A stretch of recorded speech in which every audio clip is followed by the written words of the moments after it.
This is your monthly roundup, a little overview of what's been happening in the watch world. Nothing crazy has happened in particular, but I feel like there's a lot of things that provoke thought and discussion, a lot of speculation around certain things happening, and a good cluster of new watches. Let's talk about the F1 and Rolex. So Rolex have pulled out of sponsoring the F1.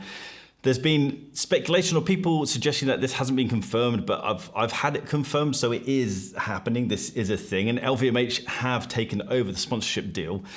It's bizarre because Rolex have had this deal for over a decade now, 11 years, and of recent years, they've been paying £50 million a year to have that sponsorship deal. So this is big money. But then some people are questioning whether Rolex is now struggling for money because a new deal on the table is that LVMH are paying $150 million a year for the sponsorship deal. It's been pushed that Tag Heuer are going to be the guys who are the focus for the sponsorship deal. And to put that into context around money, because they are massive figures, but the two brands are epically different. You have to remember that Rolex has nearly 30% of the entire Swiss watch market. And so to think that they're running out of cash is, well, you have to explore deeper into the operations of Rolex, where they put their money, who owns Rolex, and how that all operates. And I wouldn't be surprised if Rolex is one of the most cash-rich companies in the world. So I think it's more to do with, and this is, I guess, a conversation piece, is maybe Rolex just don't see that much value in sponsoring the F1. So let's look at the two brands. We've got Rolex, who turned over in 2022 near enough $10 billion. And then on the other hand, you've got Tag Heuer, who in 2022 turned over $800 million. So this $150 million a year deal is 1.5% of Rolex's entire yearly turnover. It's not bad for a marketing campaign. But for Tag Heuer, it's nearly 20% of their entire yearly revenue. That's a huge chunk. And that has to just push the idea that LVMH are fitting the bill for this, because I can't imagine any company being able to push 20% of their yearly revenue into one marketing campaign. It's really quite wild. But the interesting thing is, one, who's actually paying for this? But two, what does Tag Heuer want to get from this? Is it a matter of they just want to increase brand awareness? Because I would kind of say everyone knows about Tag Heuer. It's not a watch community thing. This is just pop culture. Tag Heuer is the go-to brand as soon as people want to get into watches. It's just that recognizable. And so could Tag Heuer be wanting to push up their branding, as in perhaps get to the level of Rolex and Omega? Because their watches do sit below, quite significantly below Rolex and Omega, but all watch brands are trying to push themselves up, hence all the massive price increases. And so is that what Tag Heuer are trying to do? Are they trying to level up their operation, level up their offering? I think it's a really interesting opportunity. It'll be fun to see where they go, especially as Tag Heuer have an F1 model, and they're renowned for their chronographs. Next up, we have Time & Tide. They are expanding their global operation. They currently have a retail space, which they call a Discovery Studio. It's more of a hangout space. They call it like a Watch Geeks clubhouse. They have one in Melbourne, and they're now branching out to London. And this is quite a significant jump. Obviously, if you follow the channel, you'll know I did a podcast called About Effing Time. Andrew McCutcheon was part of that foursome, a group of guys. It's not getting any better. They're focusing on brands that you typically wouldn't get hands-on with. That's not talking about the high-end, hard-to-get watches. They're actually talking about more of the micro brands, more of the brands that are big within the community, but are tricky to actually buy in person. So they're the ones that they're focusing on. And there's a cluster of really kick-ass brands. Baltic, for example, doing fantastic work, but really tricky to get hands-on with. They've created this space where you can go in and try out these watches. And they've also got a fantastic selection of watch strap brands in there as well. Which is great, because I know it's epically expensive for people in Australia to buy our straps. Postage from the UK to Australia is painful. So just jump over to timeandtide.com and check out their shop, because they have a whole host of our straps on there. But if you're in Melbourne, jump over to the Discovery Studio, because you can actually check out the straps in person, along with a whole load of sexy watches. The fun thing is, These guys are now taking over London. And when I say they're in central London, I've been to the location. You can't get more central than these guys are going to be. The new London Discovery Studio is going to be opening later this year. And of course, they are going to be having our straps there as well. Time and Tide, they're our first retail partner. Cheers, guys.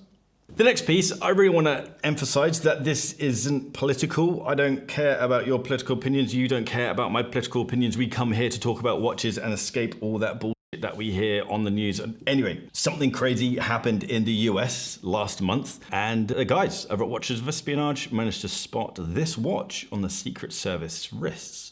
This is the Secret Service Omega Seamaster Professional 300, and this has been customized. This was built for the guys in the US Secret Service, and it's had quite a few adjustments to it. There is no date on the watch. The loom is more of a beigey loom, and all the polished areas have been deleted as well. This whole thing is brushed, and it looks absolutely awesome. What an epic advertising opportunity off the back of something really shitty and really messed up, but all in all, this is a purposeful guy with a job, doing his job with a tool on his wrist, and that tool happens to be an Omega Seamaster. Now I'm actually wearing my Omega Seamaster. I'll put a link in the description down below for the guys over at Watches of Espionage. They have a whole article talking about this watch, but then also talking about other watches that are connected to the US Secret Service, and then go into detail about the situation as well. Again, don't care about your political opinions. You don't care about mine. We're here for watches. That is the end of that. Just watches. Talking about watches, let's look at the new watches for last month. And I'm quite annoyed that I made the last video that I did talking about perfect watches and then affordable alternatives. I'll put a link in the description down below for that. A lot of people disagreed with me on a few choices there.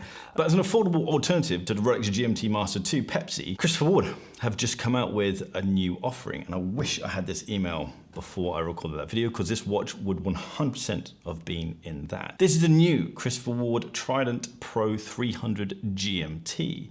This is a 40mm wide case. It's 11.8mm thick. We have 20mm lugs and a screw down crown, giving this, as the name would suggest, 300 meters of water resistance. The bezel is a bi-directional 120 click GMT bezel. The movement is a Sleater SW330-2 GMT. It has 56 hours of power reserve and is accurate from -20 to +20 seconds a day. This costs $995 on a rubber strap and $1,150 on a 5-link bracelet, but that 5-link bracelet also has a 10mm bracelet extension inside. Pretty sick offering. Next up, we have the Tudor Black Bay Ceramic Visa Cash App Red Bull collaboration with, it's not a collaboration, this watch has been made for that F1 team. This watch was originally launched as a watch for the F1 team, because Tudor are now the official timekeeper for the Visa Cash App Red Bull F1 team. But this watch is now available for the public to buy. This is the standard Black Bay Ceramic. The only difference is the dial is blue, and this is the Visa blue, and then also the loom surrounds are ever so slightly different as well. I did a whole video on this, but I was asked to take it down, not by Tudor. But apparently I showed stuff that I shouldn't have shown. So if you saw it, then maybe you saw some secret stuff. The watch comes on a cluster of straps, but of course I think it looks best on one of our straps, one of our black ribbed nylon straps you can get over at barkandjack.com. I know postage is expensive at the moment. It's been expensive for a long time. We've been trying to figure out how we can do this better and make it more affordable. So what we're doing right now is we're doing 10% off when you buy more than one strap. And that can be any strap. It can be a mixture of nylon, it can be a mixture of leather, or it could be leather and nylon. Whatever you choose, we just want to make it easier for these straps to be sent out to you. So check it out, barkandjack.com. There's been a new MoonSwatch. I forget which one we're on now. This is called the Mission to the Super Blue Moonphase. It's probably enough on that one. The big highlight for me for last month is this. So Omega first started sponsoring the Olympics back in 1932, I think it was.